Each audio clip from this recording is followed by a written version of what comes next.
everyone, this is Dipansli and I welcome you all on my YouTube channel Study Time India। बच्चों previously हम लोगों ने दो सब एटॉमिक पार्टिकल को कवर कर लिया, electron and proton. I hope समझ में आया होगा। कोई कन्फ्यूज़न हो तो कमेंट बॉक्स में लिखिएगा। अगर आपको वीडियो अच्छी लगती हो तो आप लाइक और सब्सक्राइब ज़रूर कीजिएगा और दोस्तों के साथ शेयर ज़रूर करना।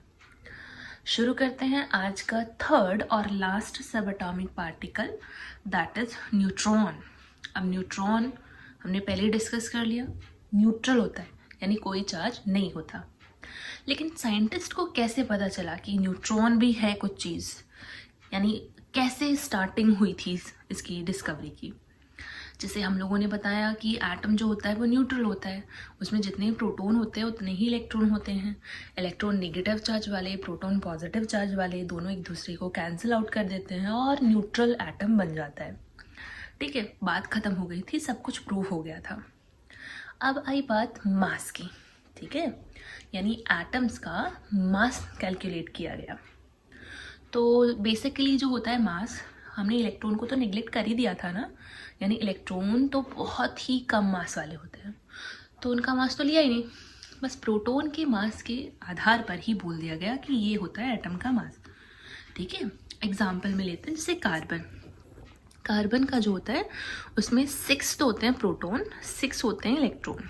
ठीक है, तो देखा गया कि इलेक्ट्रॉन को तो चलो छोड़ ही देना है, लेकिन ये जो है कार्बन का एटॉमिक मास जब कैलकुलेट किया गया तो वो था 12 यूनिफाइड मास। ठीक है, एटॉमिक मास यूनिट में। लेकिन प्रोटॉन तो इसमें 6 ही हैं। इसका मतलब बाकी के जो 6 हैं, 6 यूनिफाइड मास, वो कहाँ से आ रहे? भाई इलेक्ट्रॉन तो हम ले ही नहीं सकते, ये तो बहुत ही कम मास वाले हैं। प्रोटॉन सिर्फ 6 हैं कार्बन में, तो बाकी का जो 6 यूनिट है जो कि इसके मास को 12 यूनिफाइड मास बना रहा है, वो कहाँ से आया? इसका मतलब कुछ ना कुछ छोड़ रहे हैं हम एटम में, एटम की स्ट्रक्चर में। तो बाद में पता चला कि है कुछ ना कुछ ऐसे पार्टिकल जो चार्ज बॉडी के लिए कोई बिहेव नहीं करते। जैसे मान लो जब हम एनोड रेज को पढ़ रहे थे, यानी पॉजिटिव को, तो वो नेगेटिव की तरफ अट्रैक्ट हो रही थी, ईजिली आइडेंटिफाई कर पाए। जब हम कैथोड रेज को पढ़ रहे थे, वो पॉजिटिव की तरफ अट्रैक्ट कर रही थी, ईजिली आइडेंटिफाई कर पाए। इनका तो अट्रैक्शन ही नहीं है किसी तरफ, तब तो हम कैसे पता कर पाएंगे? सिर्फ मास के बेस पर पता चला कि एटम में हो ना हो कुछ चीज़ छूट रही है जो कि उसके मास को इतना बना देती है, 12 म्यू बना देती है, 12 यूनिफाइड मास बना देती है।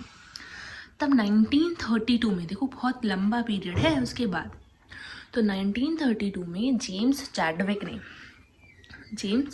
चैडविक ने डिस्कवरी की न्यूट्रॉन की।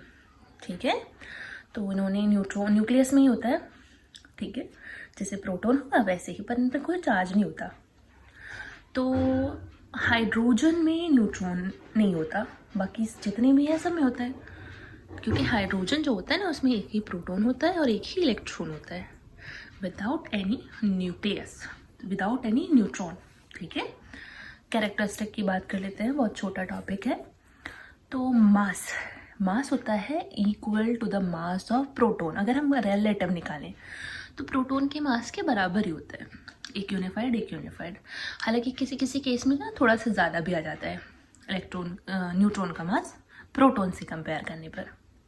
एब्सोल्यूट की बात करेंगे तो होता कितना है? 1.6 इंटू 10 टू द पावर -24 ग्राम। क्लियर? ये होता है न्यूट्रॉन का मास, एब्सोल्यूट 1।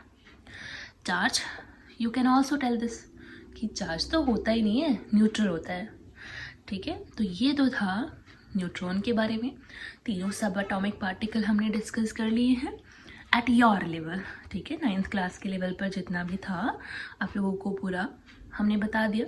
तो जेम्स चैडविक ने एक्सपेरिमेंट किया था, अल्फा कण जो होते हैं, अल्फा पार्टिकल, उनको बॉम्बर्ड किया था बेरिलियम पर, तब ये न्यूट्रॉन निकल कर आया था।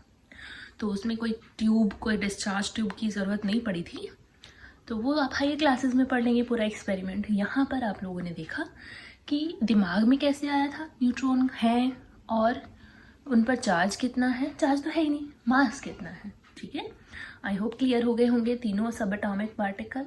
अब जो हमें पता है सब एटॉमिक पार्टिकल के बारे में, तो एटम की स्ट्रक्चर के बारे में भी देख लेंगे। तो आज के लिए इतना ही। नेक्स्ट में हम लोग स्ट्रक्चर को पढ़ते हैं।